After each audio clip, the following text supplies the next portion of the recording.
Great. So we're back to Baku in Azerbaijan here on the Caspian Sea for COP29, the day before it actually officially is supposed to close. We'll see. But we're now going to do a lovely session here linking people up from Baku in different parts of the world, presumably Europe.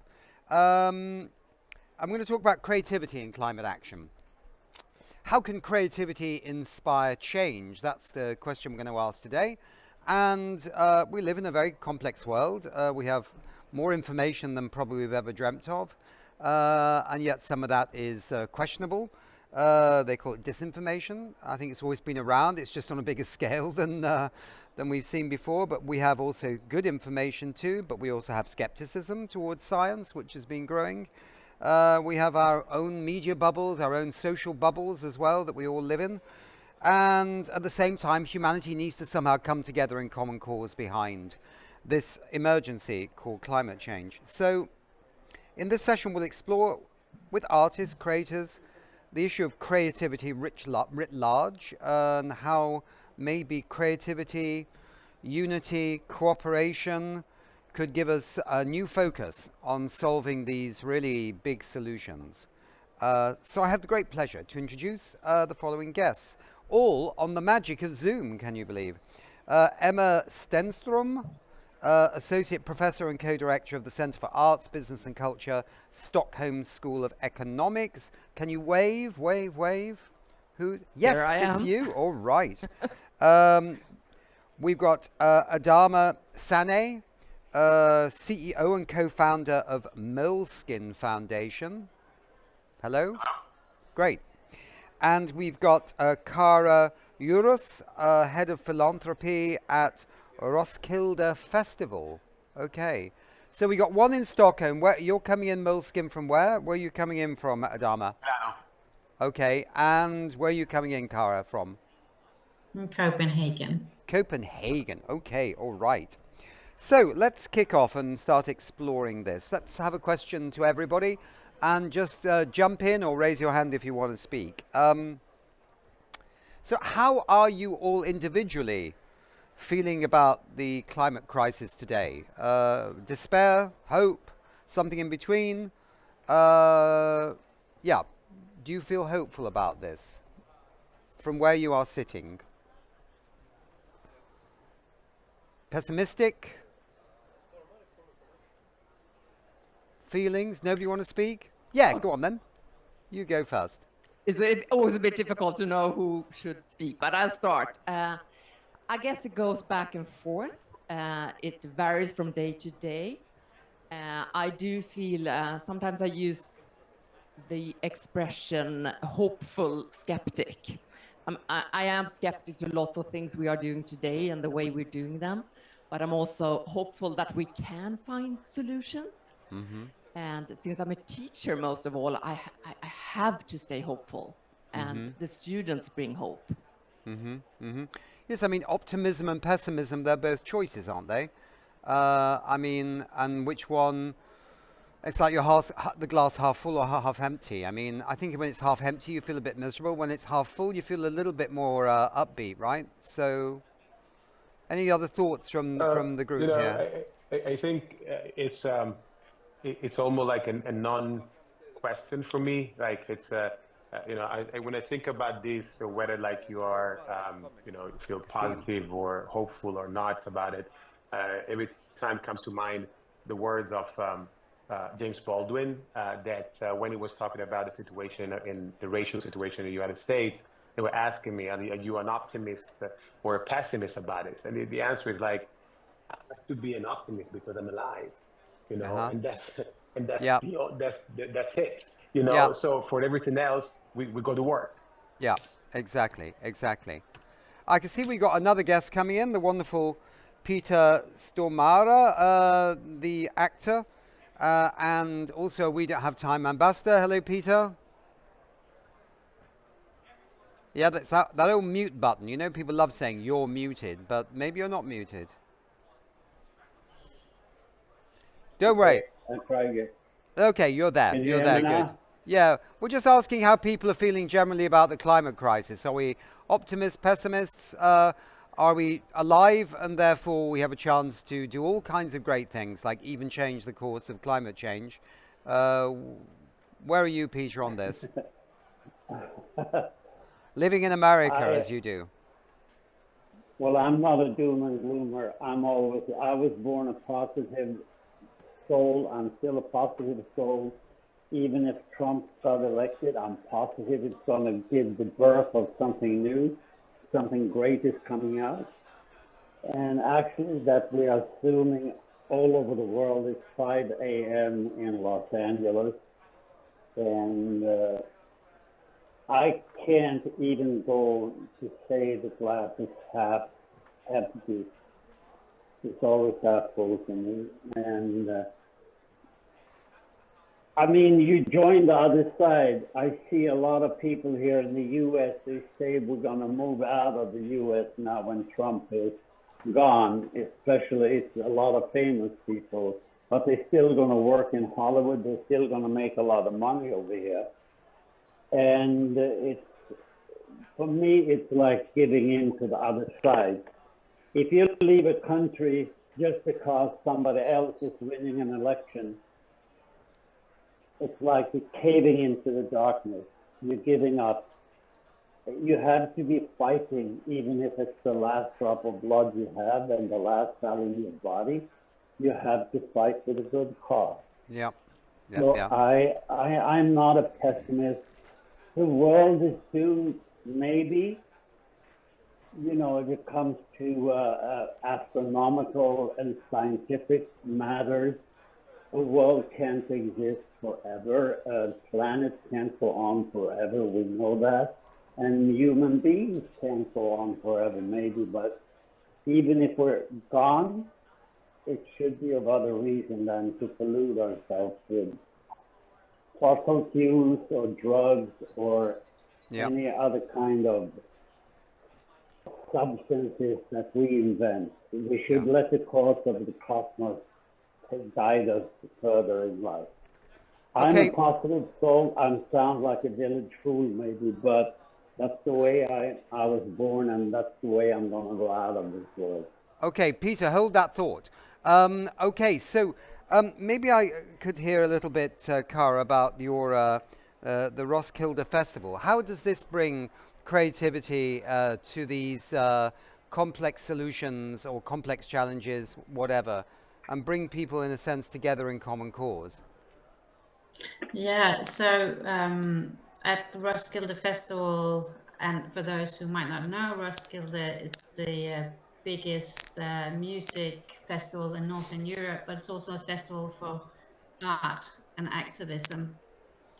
So music, art, and activism, and it gathers 100,000 participants over 8 days, and it has 30,000 volunteers. So it's a big and beautiful community, and we really try to use our platform for creating change. And obviously, being a cultural institution, we use art, we use the music to try to make that change. And something that we have been focused on is evolves around this issue of hope, because we know that currently that we have a collective imagination crisis. It's so difficult for all of us to imagine the world any different from how it is today, at least in terms of radical changes.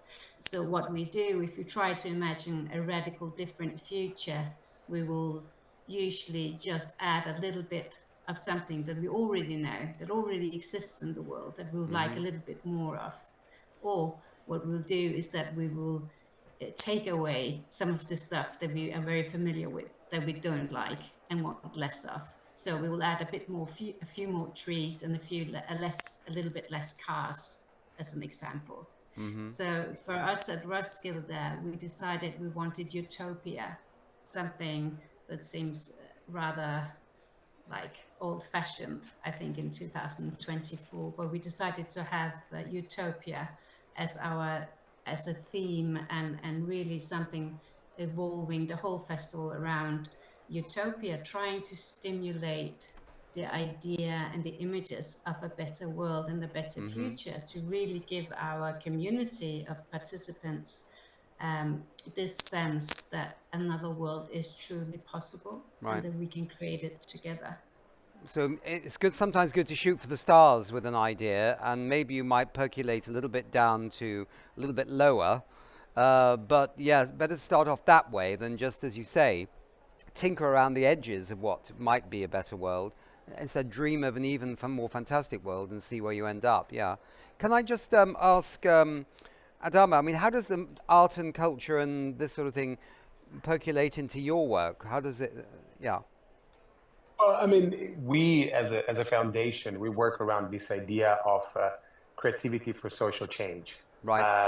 We believe that in order to build a collective future that is more equitable, that is more inclusive, that is plural, we need to completely reshift, the vision that we have, and the way we do it, we simply try to support all the incredible change makers that are out there in the world that use arts and culture, as a tool to transform their community, and they tackle some of the biggest challenges. And at the center of everything, there is climate change. And the thing is that, I do believe that nowadays we live in the era of creativity. Everything now, the world is changing at a pace in which it's not about any more information, not about knowledge. It's about our capacity to be creative and to keep, and to be, critical thinker and creative doers and lifelong learners. And in order to do that, the arts and culture are those spaces in which this has happened since forever. And so basically what we do, we support those organizations that exist exactly in the nexus between arts and culture and social change. And they bring a completely different vision to how to solve problems. Yeah. It strikes me that there is a lot more art and culture around the areas of things like climate change, social change. I mean, I live in Berlin. There seem to be theatre things and arts happening on that, level more than I've seen before. But sometimes you find that the very mainstream art and culture is still not actually handling, the really big theatres, the really big stages are still a bit distant from some of these very big topics. They're still playing, Walt Disney theatre productions, or Andrew Lloyd Webber recycling that, or some old, British musical. I mean, the really big stages. So it seems it hasn't risen up that high.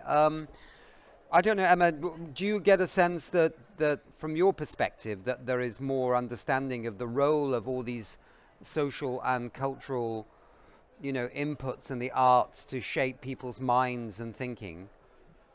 Well, I oh, sorry, you talk. Sorry, yeah, Sorry. sorry. Go ahead. I think, I don't know, but I'm sure we both can answer, perhaps from different viewpoints too. Well, I guess I come from one of those institutions, not a theater, but a business school, a traditional business school in many ways. But for us, it's definitely the creativity, arts, culture, humanities. We still have, of course, a fact and science-based foundation, always.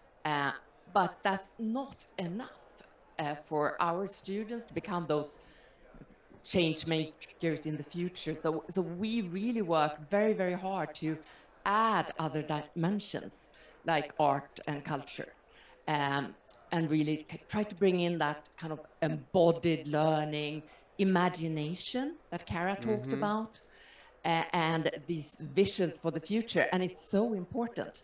So although, I mean, I'm a firm believer in science and facts, wouldn't be a researcher otherwise, but it's not enough. We also need to bring in fiction, touch emotions, imagination. And we work a lot with that, adding dimensions to our science-based foundation. So Peter, you work in what we might call. I'll come to you in a moment, Kara. Peter, you work in what you might call not mainstream, but mass art, right? Big films. I know you do. You've done small films too, but Yeah, is it yeah. possible to bring a lot of people of different perspectives and views into a cinema and transform their thinking into something more positive? I mean, what can film do for changing people from maybe lethargy or indifference or anger into people that actually want to act and be active in our societies? Well, I think it's already a progress among young people. I have two daughters. I'm blessed with two daughters. One is 15 and one is close to 30. But I think there are movies being made for younger kids where the topic of of global warming and the change of our planet into a worse place, but it has to be done with caution. I have a 15-year-old girl, she's the youngest, and she's worried.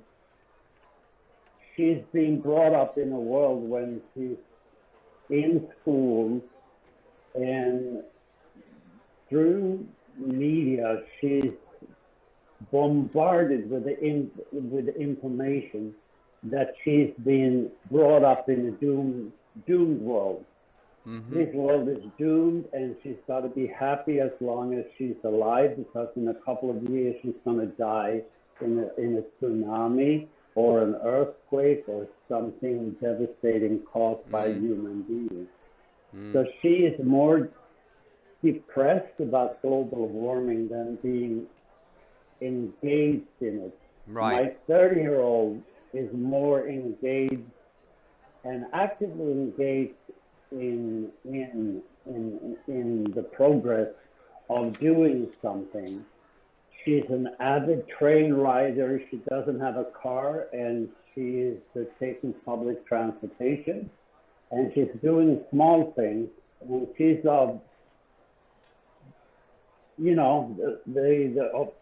she's of the decision of making small things. If we all did small things, we can change this world. It doesn't take one guy or woman to change it all. But I'm afraid of the younger one, just turning 15, that Yeah. she's so bombarded with negativity. Yeah. So her perspective of the world is kind of gloomy compared to the girl who grew up 18 years Yeah. ago. Yeah. Yeah. Yeah. So Yeah. we have to be careful with a younger generation too, that not bombard them and make the burden too heavy on their shoulders, because then they're going to give up. They're Yes. going to just say, what's the use Yeah. Yeah. of me trying to change this world when it's doomed already? Yeah. Let's do something fun while it lasts. If I'm only going to be 28 years old, why don't go down to Ibiza and have a party Yeah. for 5 years and Yeah. then die? So it's a double-edged sword for me, because I can see it in two daughters 16 years apart. Yeah. Peter, I'll just move on now. I'm going to Kara. Kara, you had your hand up. Yeah. It was just to add on Emma's point about the need for imagination, because I feel if we can't imagine a better world, how are we going to create it? And maybe that actually also builds on Peter's point, because definitely creativity, art and culture can move our understanding of the challenges and the crisis emergencies we're facing at the moment from our heads to something we can really feel in our bodies and understand in a different way. And I think that it can give us hope as where we started, but it can obviously also give us a lot of other emotions like fear and anger and so I think a very important aspect is that hope can never stand alone. So what we do in our philanthropic world and work, and also as a festival, is that we really try to link these emotions that we want to stimulate to pathways for action. So what are the communities where young people can actually get together and really fight for change, either at the front line or in a different role, through different ways, in a more non-confrontational and non-political way. And there are so many strong young communities where we can support them to do that. But, and I think this is really important, something that I personally find so frustrating is, where did we end in this world having school children demonstrating, going on school strike, fighting for their future? When did we leave it to children and young people to really save the world? So I it's know so I know where it important. began. It's because these governments here at COP29 and all these other big UN conferences just take baby steps all the time. So the adults here take Exactly. baby steps, and then the children have to take over. It's absolutely ridiculous. Yeah. Exactly. So But I think so the ambitions of our young people are really exceeding the ambitions of every yeah, decision maker on the planet. That's how it yeah, appears. yeah. And I think we, as cultural institutions, as philanthropic foundations, etc., we really need to stand behind them and not leave it to them to support, not leave it to them to fight for this change, but really also make sure that we use our both our money and the influence that we have through art and culture to really fight for this also structural and systemic change. So my German girlfriend in Germany, she's a quite a well-known pop singer, but she also from time to time gets money from the government. She used to do this years ago and still gets money from the government to create choirs in different towns in Germany, and bring people together where they discuss problems like climate change, but other social problems. And then she works with them to write a song, which they then sing and perform in their local towns or cities. And it's quite, I've observed this quite a bit actually. And it's quite interesting how when you bring people together of different political backgrounds, and Germany right now is increasingly polarized between the right and the left, people in different backgrounds, different perspectives, if they get together and start talking about their problems, they find they have a lot more in common than they have than divides them. Then they work on music or art, and then they perform. And you know, I think most of us have been in a choir, knows the kind of, is it the breathing, or is it just you're with a lot of other voices singing together, cooperating? It's quite motivating and inspiring as an experience. I mean, I'm only citing that as one example, but it's a kind of concrete way in which you can bring people together. Are there other ways we can bring people together of different positions in ways that brings some kind of common cause? You know, Victor, I feel that you're touching upon like the key element here. The key element is that the fight for climate change, against climate change, had one particular problem. That for the vast majority, it is a fight that we conducted on the base of data. It is important, it's fundamental, but data is not enough. Unfortunately, data is not enough, and facts are not enough. If fact would have been enough, this issue would have been already solved a long time ago. Now, the question is, how do we change the heart of people? How do we bring people together? How are we able to create the solidarity, the communion that brings people together so that we really take the decision in order to move forward together? And this is the role of the arts and culture. This is what the arts and culture have been doing since forever. I mean, especially the connection between young people and arts and culture. You know, I had the chance, I had the big luck for my job to spend a lot of time in South Africa and spend a lot of time with some of the incredible people who transform South Africa from apartheid to democracy. The base of their work was cultural, was artistic. They connected outside the theater through poetry. That's how they changed the heart of people. That's how they changed the country. So now, throughout, the risk is that when you fight certain elements, especially from an activist standpoint, our vision tend to get narrow, database, and so on and so forth. And this is not enough, And the funny thing is that when you try to bring money into support arts and culture for social change and creativity for social change, the philanthropic institutions tend to not to support this type of work. Why? Because how do we know that it's effective? How can we measure it? But again, all this measuring, where did it bring us?